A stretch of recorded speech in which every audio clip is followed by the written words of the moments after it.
Students, कैसे हैं आप सभी। केडीएस ऑनलाइन प्लेटफॉर्म पर आप सभी का फिर से हार्दिक अभिनंदन स्वागत है। मैं केडीएस सर फिर से आपके सामने एक नया टॉपिक लेके आया हूँ। आज अपन क्या पढ़ने वाले हैं, आज 12th क्लास का एक नया टॉपिक है, intensity of magnetic field due to straight wire. आज अपन एक लॉन्ग स्ट्रेट वायर लेंगे, लॉन्ग स्ट्रेट वायर में करंट फ्लो कराएंगे, करंट फ्लो कराकर हम इंटेंसिटी फाइंड करेंगे मैग्नेटिक फील्ड। अब अपन ने क्या करा कि ये एक लॉन्ग स्ट्रेट वायर है, इसका किसी पॉइंट O से D डिस्टेंस पर एक पॉइंट रखा हमने P, यहाँ पर हमें इंटेंसिटी फाइंड करना है मैग्नेटिक फील्ड। अब बाय बायोसेवर्ट हमें इसके द्वारा फाइंड करना है इंटेंसिटी बायोसेवर्ट से। तो हम क्या करेंगे, O से x डिस्टेंस पर एक dl लेंथ का स्मॉल एलिमेंट लेते हैं। स्मॉल एलिमेंट तो क्योंकि बायोसेवर्ट ने जो इंटेंसिटी के लिए जो फैक्टर दिए थे वो स्मॉल एलिमेंट से दिए थे। किसी भी कंडक्टर का एक स्मॉल एलिमेंट से जो इंटेंसिटी बनती है किन फैक्टर पर डिपेंड करती है बायोसेवर्ट के अकॉर्डिंग। बायोसेवर्ट ने कौन सा फॉर्मूला दिया था हमें, देखिए dV is equal to mu naught upon 4 pi I dl sine theta upon r square. इसे हमने इक्वेशन नंबर फर्स्ट मान लिया, ठीक है। अच्छा, अब क्या होगा, यहाँ पर जब बायोसेवर्ट का यूज कर रहे हैं तो बायोसेवर्ट के द्वारा यहाँ पर क्या कौन सा एंगल होता है, थीटा। लेकिन हमें इस एंगल को इसके अंदर लेके आना है। अब चूंकि ये एक स्ट्रेट वायर है तो स्ट्रेट वायर कितने डिग्री का एंगल ड्रॉ करता है, 180 का। तो 180 में से हम ऊपर वाले एंगल को माइनस कर देंगे तो ये हो जाएगा पाई माइनस थीटा, ठीक है ना। और यहाँ पर क्या है, ये एक एंगल है जिसे हमने अल्फा नाम दिया। ये स्मॉल एलिमेंट का एंगल है तो इसको हम नाम दे देंगे dl, क्लियर है। अच्छा, अब इसके बाद हमने एक परपेंडिकुलर खींचा A से C। AC is a perpendicular to CB। तो परपेंडिकुलर खींचा तो कितने राइट ट्रायंगल ड्रॉ हो गए, 1, 2 and 3। क्या क्या नाम है, पहले अपन छोटा वाला ट्रायंगल लेंगे, हम लिखेंगे इन right triangle ACB। Right triangle में परपेंडिकुलर हमें परपेंडिकुलर ड्रॉ करा है ना, परपेंडिकुलर की वैल्यू फाइंड करना है। परपेंडिकुलर किस फैक्टर में होता है, दो फैक्टर होते हैं, साइन फैक्टर और कॉस फैक्टर। तो हम किसका यूज करेंगे, साइन फैक्टर का। एंगल कौन सा है यहाँ पर, टी अल्फा। सॉरी, अपन इसके अंदर है ना ACB के अंदर, ACB का एंगल है पाई माइनस थीटा। और साइन थीटा का फॉर्मूला क्या होता है, साइन थीटा का रेशो होता है परपेंडिकुलर अपॉन हाइपोटेन्यूज। तो परपेंडिकुलर क्या है, AC, तो हाइपोटेन्यूज क्या होगी इसकी, AB। साइन 180 माइनस थीटा क्या होता है, साइन थीटा होता है ना, AC। तो AB की लेंथ कितनी है, dl। AC की वैल्यू क्या आएगी, dl को क्रॉस इंटू कीजिए, dl साइन थीटा। ये इक्वेशन हो गई सेकंड, क्लियर। सिमिलरली इसी प्रकार क्या कर रहे हैं, सेकंड वाला राइट ट्रायंगल। इन राइट ट्रायंगल कौन से वाले की बात करेंगे अपन, ACP। फिर हम साइन का यूज करेंगे, बट यहाँ पर एंगल कौन सा है, d अल्फा। फॉर्मूला क्या होता है, परपेंडिकुलर अपॉन हाइपोटेन्यूज। परपेंडिकुलर क्या है आपका AC, और हाइपोटेन्यूज का काम कौन करेगा, AP, क्लियर। अच्छा, अब इसके बाद क्या होगा, देखिए जरा, sine d alpha is equal to AC की वैल्यू तो हमें फाइंड करना है। AP की लेंथ कितनी है, R का क्रॉस इंटू कीजिए, AC इज इक्वल टू आएगा R sine d alpha. Equation number third. अब इक्वेशन सेकंड में किसकी वैल्यू फाइंड करिएगा, तो AC की। इक्वेशन थर्ड में किसकी वैल्यू है, AC की। तो क्यों ना हम दोनों को कंपेयर करा दें, बिल्कुल कराएंगे। हमने लिखा compare equation second and third.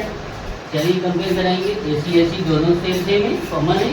तो हम क्या लिखेंगे, dl sine theta is equal to R sine d alpha. अब हमने क्या देखा, d alpha is a small angle. तो हम क्या देखते हैं, if d alpha is very small, हमने सपोज कर लिया कि d अल्फा बहुत छोटा है, तब क्या होगा, तब होगा कि भाई साइन डी अल्फा में साइन डी अल्फा को हम अप्रॉक्स सपोज कर लेंगे डी अल्फा।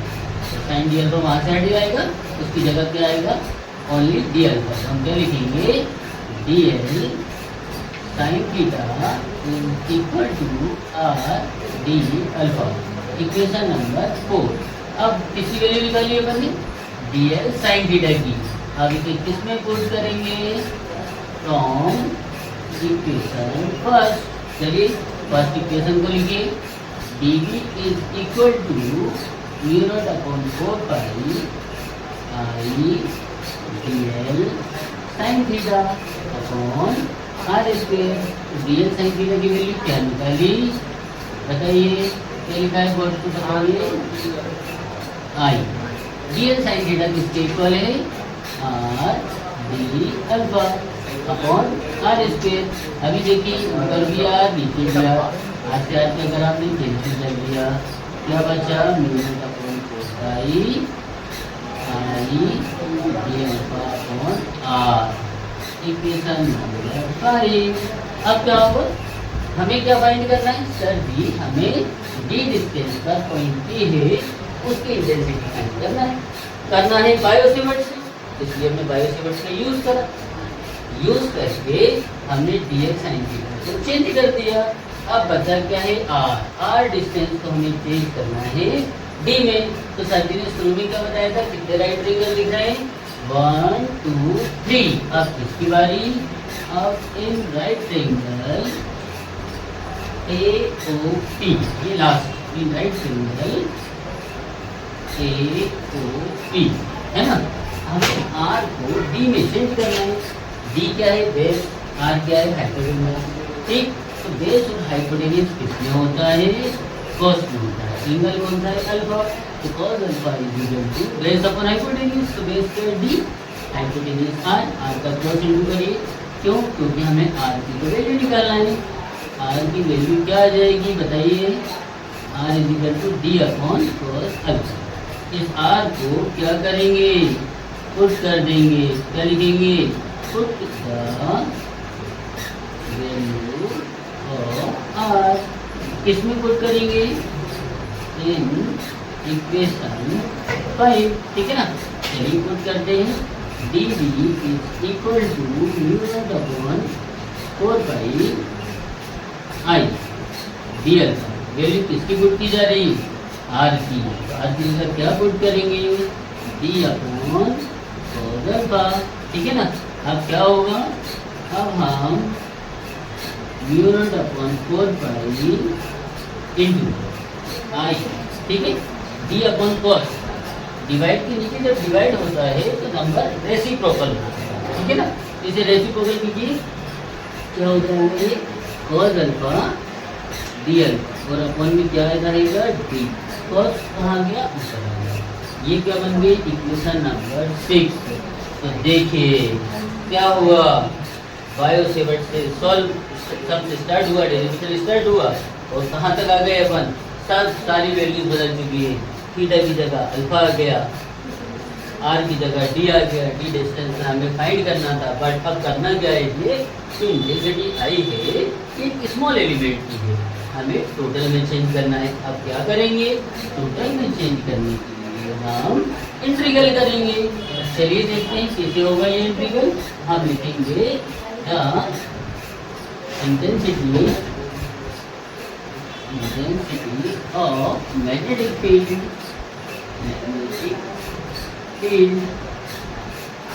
ड्यू टू अब पूरी टोटल है ना, due to long straight current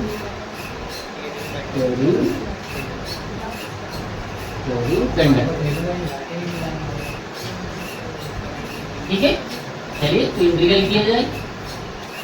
integral किसका होगा, डीवी का, दोनों साइडों का इंटीग्रल करना है अपने को। Mu upon 4 pi I cos alpha upon D और चलिए डीवी का इंटीग्रल क्या होगा, बी टोटल हो गया। ये अभी कहाँ से कहाँ तक इंटीग्रल होगा ये तो ध्यान ही नहीं रहा। चलिए इसको भी तो बताना है हमें। इंटीग्रल तो होगा। अपन क्या कर रहे हैं, टोटल इंटेंसिटी फाइंड कर रहे हैं। अपन पूरा लॉन्ग स्ट्रेट वायर लेना है। Long straight wire point P से, तो पॉइंट पी के नीचे भी सीधा है, ऊपर भी सीधा है, तो हम क्या करेंगे, हम 90 ले लेंगे।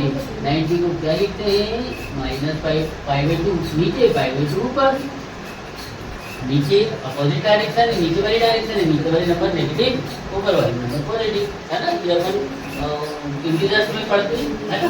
तो अभी आप इंटीजर्स छोड़िए, अभी तो अभी उस पर फोकस कीजिए। अभी आप लोग करना है लॉन्ग स्ट्रेट वायर की इंटेंसिटी फाइंड करना, पूरा वायर लेना है। पॉइंट पी से नीचे की तरफ अपन -90 डिग्री लेंगे और ऊपर +90, तो -90 से +90 तक हम करेंगे इंटीग्रल, ठीक है ना। चलिए फिर से स्टार्ट करते हैं। डी का इंटीग्रल क्या होगा बताइए, बी, ठीक। पूरे इंटीग्रल में देखिए डी के साथ ही अल्फा, तो किसका इंटीग्रल होगा, डी के साथ अल्फा है, तो केवल अल्फा वाले, अल्फा एक वेरिएबल हुआ, अल्फा वाले नंबर के इंटीग्रल होगा। तो बाकी नंबर का क्या करेंगे, बाकी नंबर क्या करेंगे कांस्टेंट। हम इनको एज इट इज जैसे है वैसे बाहर लिख देंगे, इंटीग्रल के बाहर। फिर इंटीग्रल के अंदर कौन रहेगा, कॉस अल्फा रहेगा, क्योंकि कॉस के साथ अल्फा है, अल्फा के हम इंटीग्रल करना है। देखिए आप b √4πi/d। चलिए कॉस का इंटीग्रल बताइए, कॉस का इंटीग्रल होता है सर जी साइन अल्फा, क्लियर। कहाँ से कहाँ तक, -π/2 से π/2 तक। b √4πi/d।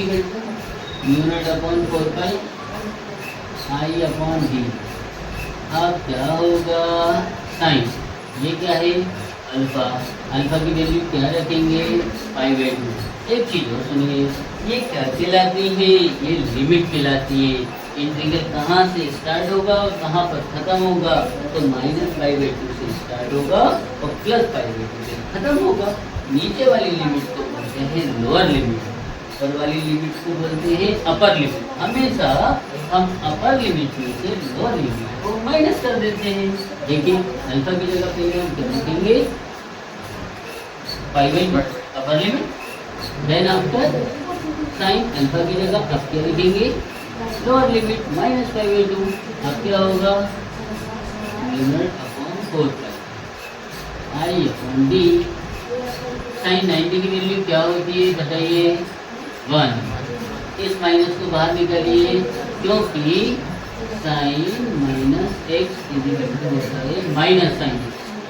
कभी ट्रिग्नोमेट्री पढ़ाएंगे तब हम इसको डिटेल में बताएंगे ऐसा क्यों। अभी एक फॉर्मूला है, इसे याद रखिए, यदि साइन के साथ कोई एंगल माइनस में होता है तो वो माइनस बाहर, ठीक है ना। चलिए तो हमने इस माइनस को बाहर निकाला, sine 90, sine 90 1। b is equal to √4πi, 1 मिलकर बन जाएगा 2i/d। That's all. इस तरह से अपना ये एक फॉर्मूला आ गया, इसको हम एक और तरीके से लिख सकते हैं। √4πi है ना, इसकी वैल्यू कितनी होती है बताइए, 10⁻⁻7, क्लियर, इनटू 2i/d, क्लियर है ना। और इसकी यूनिट क्या होती है, टेस्ला, या फिर आप वेबर/स्क्वायर भी लिख सकते हैं, ठीक है ना। ये हो गया आपका डेरिवेशन कंप्लीट। तो बताइए कैसा लगा आपको ये डेरिवेशन, समझ में आया। जो भी आपको डाउट होते हैं आप PDF प्लेटफॉर्म पर आएंगे, अपने डाउट कमेंट बॉक्स में डालें। आपको कोई टॉपिक, कोई चैप्टर, किसी भी चीज़ में प्रॉब्लम आती है तो हमें कमेंट्स बॉक्स में आप बताएं। और हम चाहते हैं कि आप और आपके फ्रेंड सर्कल में जितने भी साथी हैं अधिक से अधिक संख्या में जुड़े, क्योंकि मैं कुछ समय बाद फिजिक्स की लाइव क्लास लेने वाला हूं और लाइव में आपके सारे डाउट्स उसी समय क्लियर होंगे जो आप मुझसे पूछेंगे, ठीक है। Thank you very much. KDS sir आपका तहे दिल से शुक्रिया, धन्यवाद।